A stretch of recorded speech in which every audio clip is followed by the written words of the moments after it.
요즘 우리나라뿐만 아니라 전 세계적으로 선풍적인 인기를 끌고 있는 넷플릭스의 더 글로리라는 드라마를 최근에 아내와 시청했습니다. 아마 우리 성도님들 중에서도 보신 분들이 계신 줄로 아는데요. 저는 이 드라마의 내용들이 너무나 좀 충격적이고 좀 끔찍하게 다가와서 결코 재미로만 시청할 수가 없었습니다. 특별히 제 개인적으로 이 드라마에서 정말로 가슴 아프게 다가왔던 한 역할이 있다면요. 학창 시절 학폭 피해자였던 한 여성이 성인이 되어서도 여전히 학폭 가해자들이 경영하는 사업장에서 일하며 끝까지 가해자들이 온갖 수모와 멸시를 이 피해자에게 주어가며 마지막까지 그들에게 작은 자로 비참하게 참 취급당하며 살아가는 것이 참 안타깝게 다가왔습니다.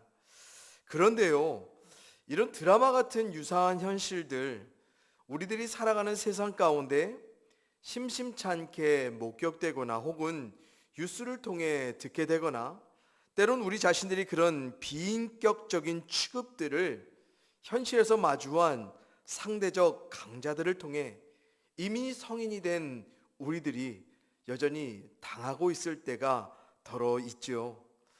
개인적으로 너무나 부끄럽지만요. 저도 사랑에 긍휼이 넘쳐나신 하나님을 믿고 있었지만 그런 사랑을 분명하게 보이시고 말씀하신 예수님을 믿음으로 따라 산다고 고백해 왔었지만 그래서 누군가를 낮은 자리에서 섬기기를 작정한 목회자의 길을 준비하던 저였지만 예전에는요. 저도 눈에 잘 들어오지 않던 사람들이 바로 이 세상의 작은 자들이었습니다. 그래서 주변에서 사회적 약자들에게 벌어지는 비참한 현실들을 보고 듣게 될 때면요. 피해자인 작은 자들이 힘이 없었기 때문에 그들이 대범하게 상대를 마주할 용기가 없었기 때문에 아니면 약자들이 그들의 능력을 키워 대항할 생각을 하지 않았기 때문에 저는 피해자들, 작은 자들, 약자들이 마주한 현실들이 치근하긴 했지만 은근히 그들이 당한 삶들을 그들의 탓으로 돌리며 살아왔던 것이 사실이었습니다. 참 못났죠, 성도님들. 부끄러운 과거지만 제가 이런 사람이었습니다. 그래도 제가 계속해서 이렇다면 제가 말씀드리지 않았겠죠. 제게도 변화가 있었으니까요. 너무 실망하지 마시기 바랍니다. 제가 어떤 계기로 세상의 작은 자들에 관한 관점을 바꾸게 됐는 줄 아십니까? 제가 당해보니까 알겠더라고요. 그것도 우리나라에서가 아닌 미국 유학생활 9년 동안요. 저는 지금도 그다지 변화된 상황은 아니지만 미국 유학생활 중 저희 가정은 정말 경제적 약자로 살아야만 했습니다. 그래서 한 달도 아니고요. 거의 한 주를 기점으로 제로베이스에서 늘 경제적 살림을 계획하며 살아가는 것을 반복해 왔었습니다. 그러기에 미래를 준비하는 저축이란 것은 꿈에도 생각할 수 없었던 때였습니다. 또한 다양한 인종과 민족들이 어울려 살아가는 뉴욕이라는 아주 대도시에서 제가 살았는데도요. 이민자인 제가 나름의 인종적인 차별을 경험할 때 있었고요.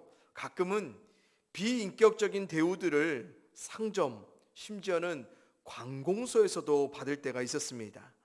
또한 언어적으로도 영어에 그다지 유창하지 않았던 저였기에 늘 하고 싶은 말, 해야 할 말들이 있었어도요. 주저하고 망설이다 포기한 적 꽤나 많았습니다. 한국에서는 단 한 번도 말로 접은 적이 없었던 저였거든요. 저를 이기려는 그 누군가 있다면 끝까지 쫓아가서 꺾어내려 했던 저였는데 정말 말이 자유롭지 못하니까요. 우리가 흔히 말하는 것처럼 안이 꽂고 치사해도 그냥 분을 삭히며 돌아섰던 적이 참 많았던 것 같습니다.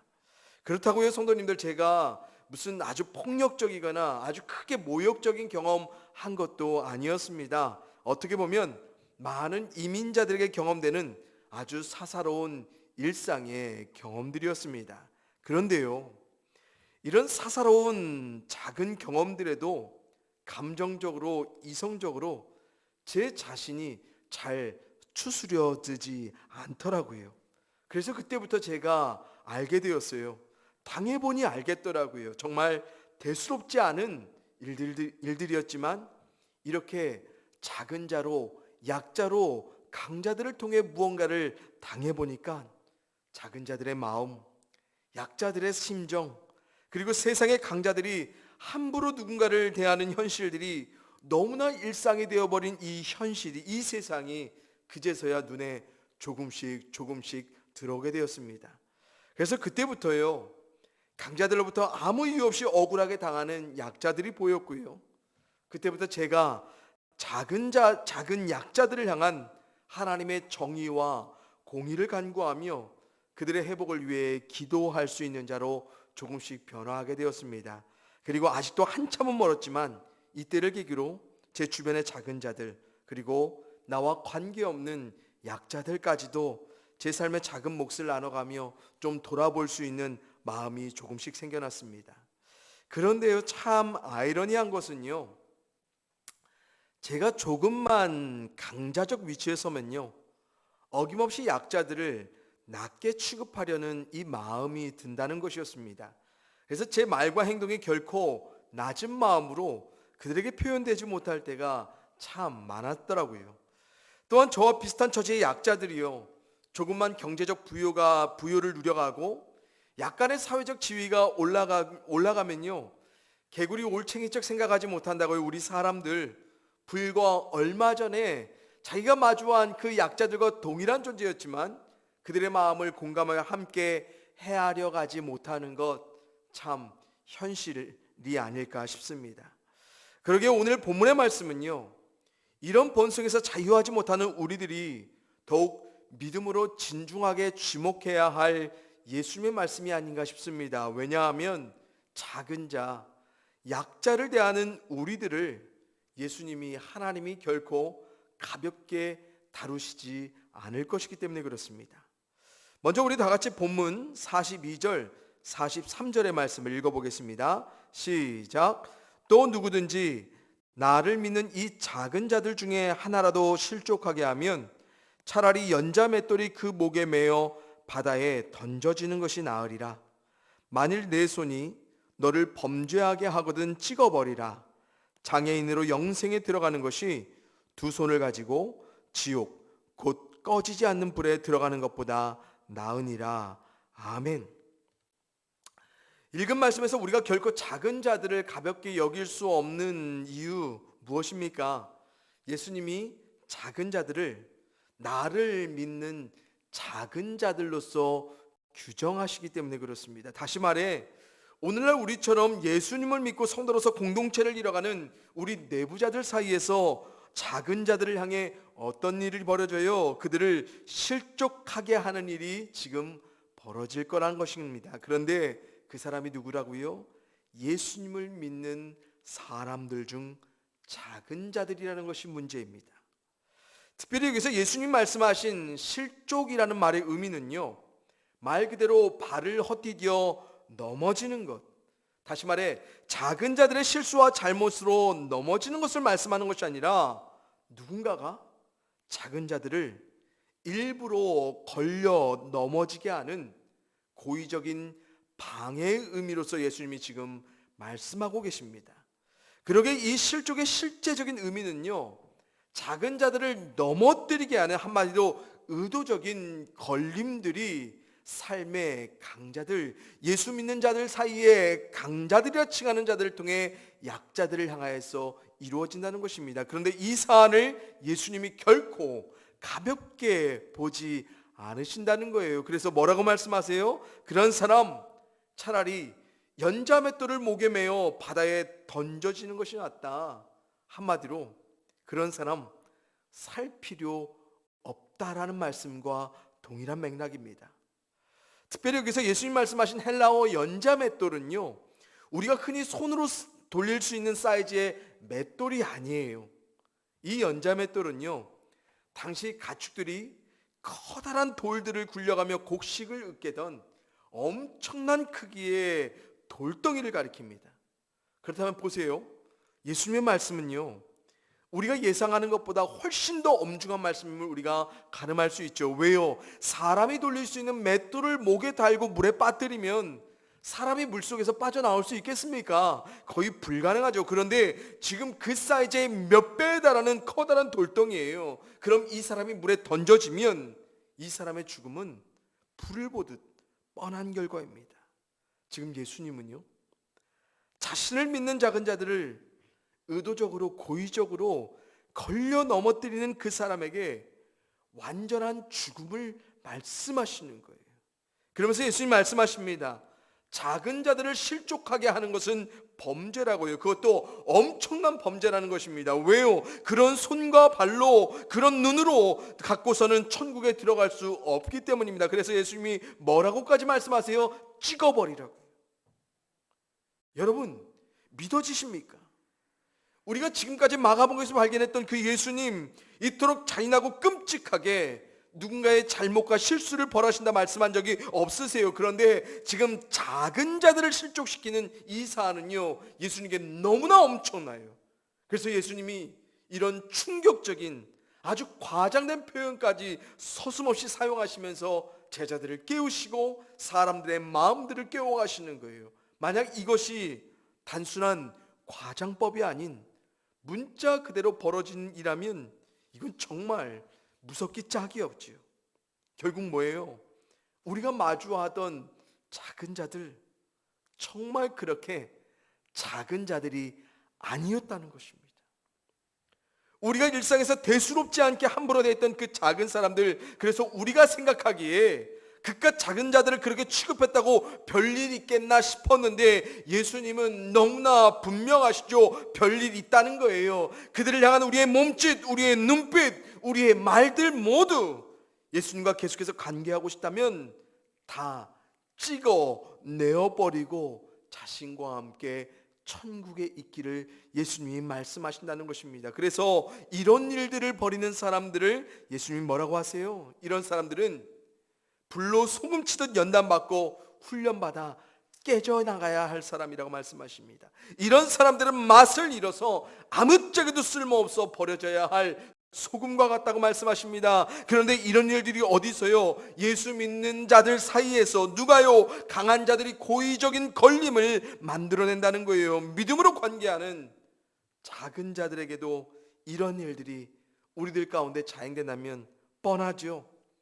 외부를 향한 작은 자들, 그들을 향한 우리들의 모습 훨씬 더 잔인하고 폭력적이고 심할 것입니다. 어떠세요, 성도님들? 사랑과 긍휼이 풍성하신 예수님께 도저히 타협의 여지가 보이지 않지 않습니까? 왜요? 예수님은 작은 자들을 위해 오신 분이거든요. 예수님은 죄인들을 위해 오신 분이거든요. 예수님은 그런 자들의 구원이 되려고 오신 분이거든요. 예수님은 말만 그럴싸하게 포장하는 분이 아니라 그래서 정말 그렇게 작고 약한 자들을 늘 공생의 사역 가운데 찾아다니면서 회복하며 구원해 가셨습니다. 그런데 그들을 걸려 넘어지게 한다고요? 그것도 일부러 고의적으로 의도해서요? 예수님께 이런 사람들은요, 결코 용납되지가 않는 겁니다. 오늘은 자꾸만 부끄러운 제 과거를 들추게 고백하게 되는데요, 중고등부 시절 제가 이런 사람 중 한 사람이었습니다. 또한 그런 일들을 주도했었던 사람이기도 했고요. 그런데 청년 시절이요, 이런 제 자신이 하나님 앞에서 발견된 후에 정말 그런 제가 너무나 부끄럽고 얼마나 후회되고 회개가 되는지, 정말 말씀처럼 불로 소금치듯 그런 제 자신을 뼈저리게 느끼고 반성했던 시간들이 있었습니다. 그리고 제가 함부로 대했던 그들 몇몇에게는 제가 사과까지 했었는데요, 여러분 경험해 보셔서 아실 겁니다. 그리고 당해 보셔서 아실 거예요. 예수 믿는 우리들 안에, 하나님의 이름으로 함께 예배하며 섬기며 공동체를 이뤄가는 우리들 안에 작은 자들, 부족하고 연약한 자들을 의도적으로 걸려 넘어지게 하려는 모임의 문턱들, 사역의 자격들이 얼마나 많은지 모릅니다. 그래서 믿음의 강자인 우리들, 사역적 스킬이 뛰어난 우리들, 달란트가 많아서 어떤 것이든 기꺼이 책임져 갈 수 있는 우리 강한 우리들이요, 하나님과 예수님 보시기에는 어쩌면 가장 위험천만한 사람일 수가 있다는 것을 우리가 기억했으면 좋겠습니다.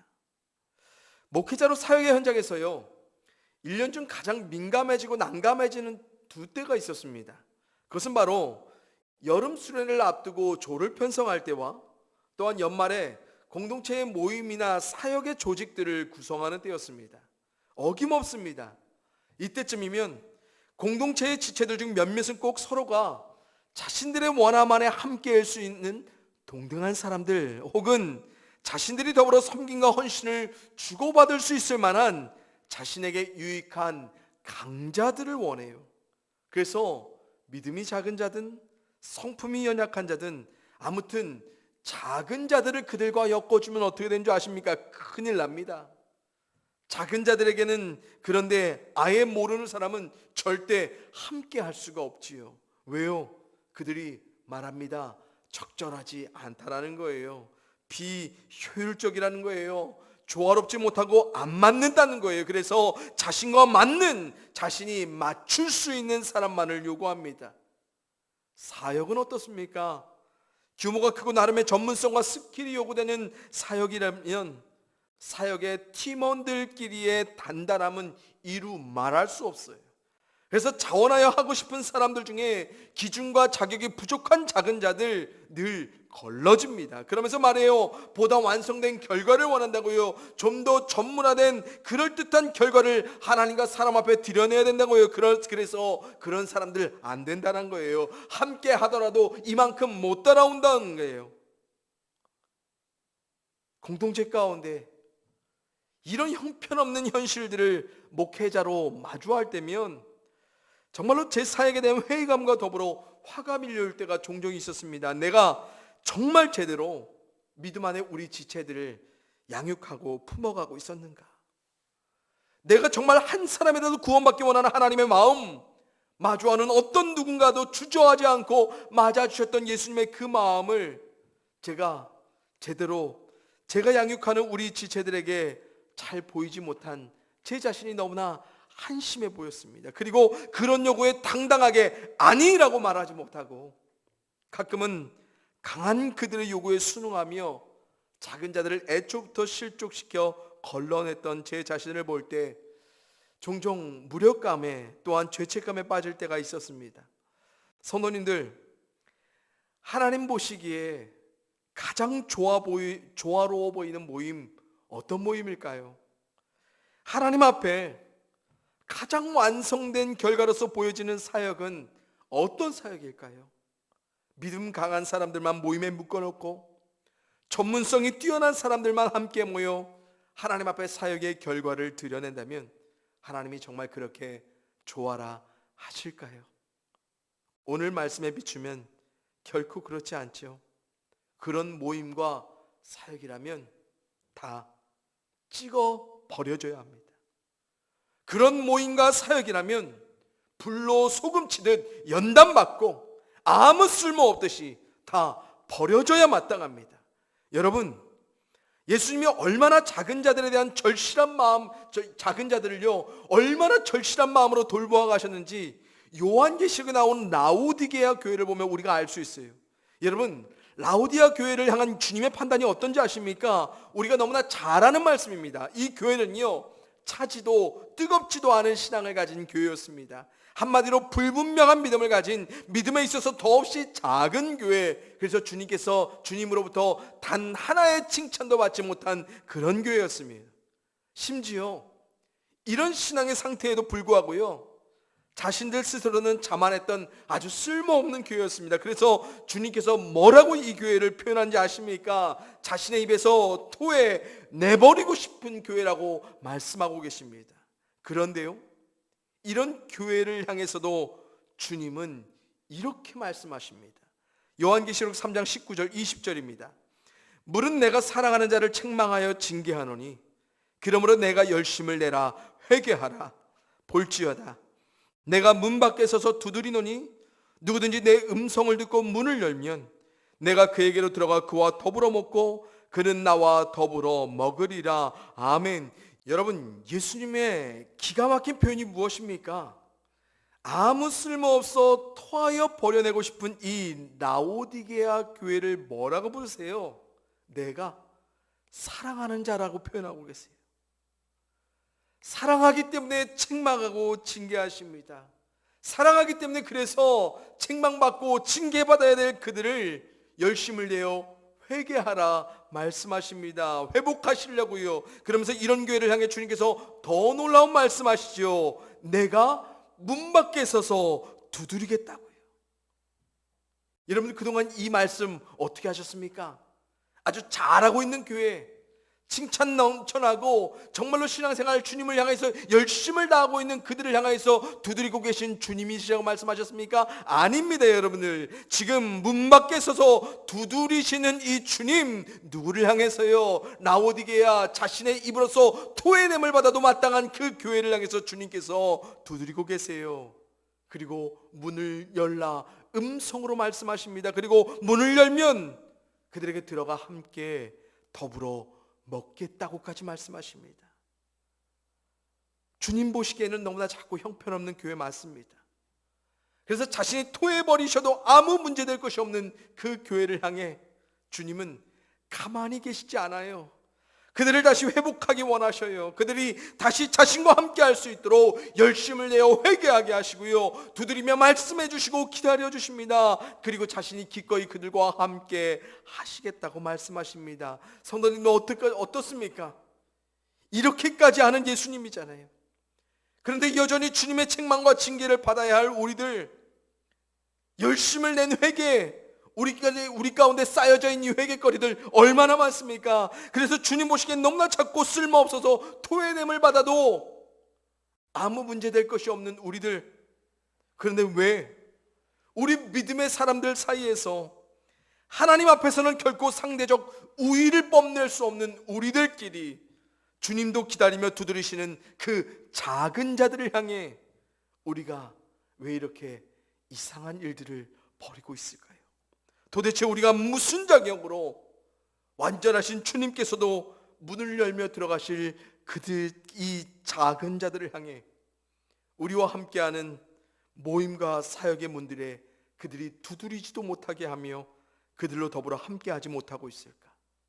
사랑하는 성도님들, 하나님께서요, 우리들 이만큼 기다려주시지 않았다면, 하나님께서 우리의 삶에 포기하지 않고 끊임없이 두드려주시고 말씀해주시지 않았다면 우리들 여전히 한참은 작은 자들로 남아있었을 것입니다. 지금 이만큼이라도 자란 우리들 주님께서 그만큼 두드리며 기다려 주셨기 때문입니다.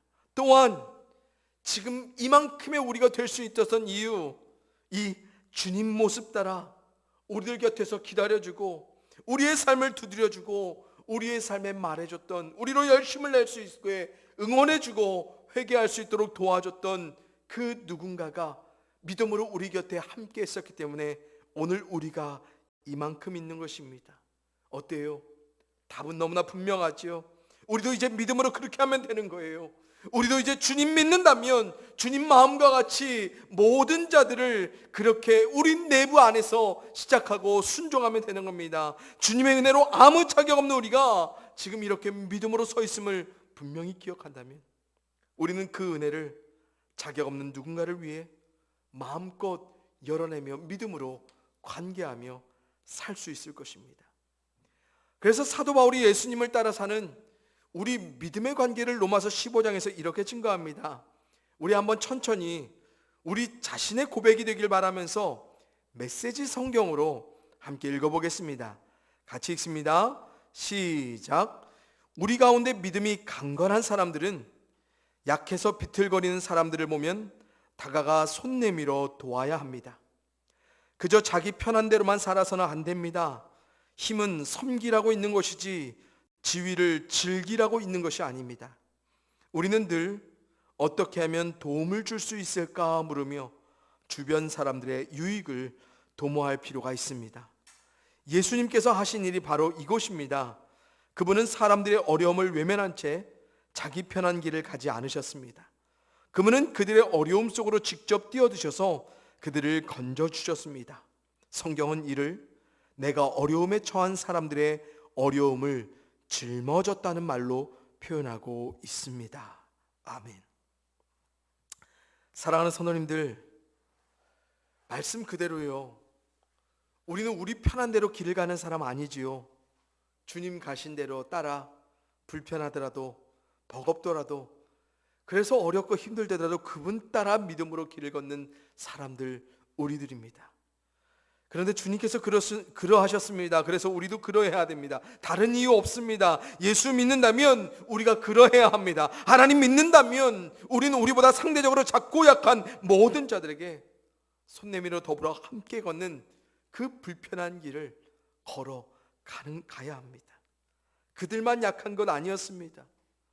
그들만 불편하고 어려운 존재 아니었습니다. 우리도 한때는 그들과 똑같았던 존재였습니다. 그런데 주님의 마음 담은 강한 믿음의 사람들이 약했던 우리와 여전히 함께 기다려주고 두드려주고 우리에게 말해줬기에 오늘 우리가 여기에 있는 것입니다. 간절히 더욱 절실히 바라옵기는 우리 질그릇 교회가 이런 교회 되기를 소원해 봅니다. 이런 섬김의 자리에 기꺼이 믿음으로 헌신할 수 있는 교회와 성도가 되기를 소원합니다. 그래서 하나님 보시기에 맛깔나는 소금 같은 삶을 믿음으로 우리 안에서 또한 우리 바깥에서 모두 안과 밖이 다르지 않은 그런 투명한 모습으로, 그런 순수한 모습으로 세상 가운데 관계할 수 있는, 그것을 믿음으로 감당할 수 있는 우리들이기를 간절히 소원해 봅니다. 더불어 이런 믿음을 상실한 우리의 삶에 불로 소금치듯 우리를 연단하실 하나님도 좀 염려하며 살아갔으면 좋겠고, 또한 그런 연단을 기꺼이 믿음으로 인정하며 늘 깨어있는 믿음으로 다시 회개하며 하나님의 마음 따라 그 삶을 순종하며 살아갈 수 있는 우리들이기도 더불어 소원해 봅니다. 사랑하는 성도님들, 우리 주변의 작은 자들, 약자들, 그들을 통해 주님께서는 오늘도 말씀하십니다. 그들이 결코 작지 않다라고요. 우리 함께 기도하시겠습니다.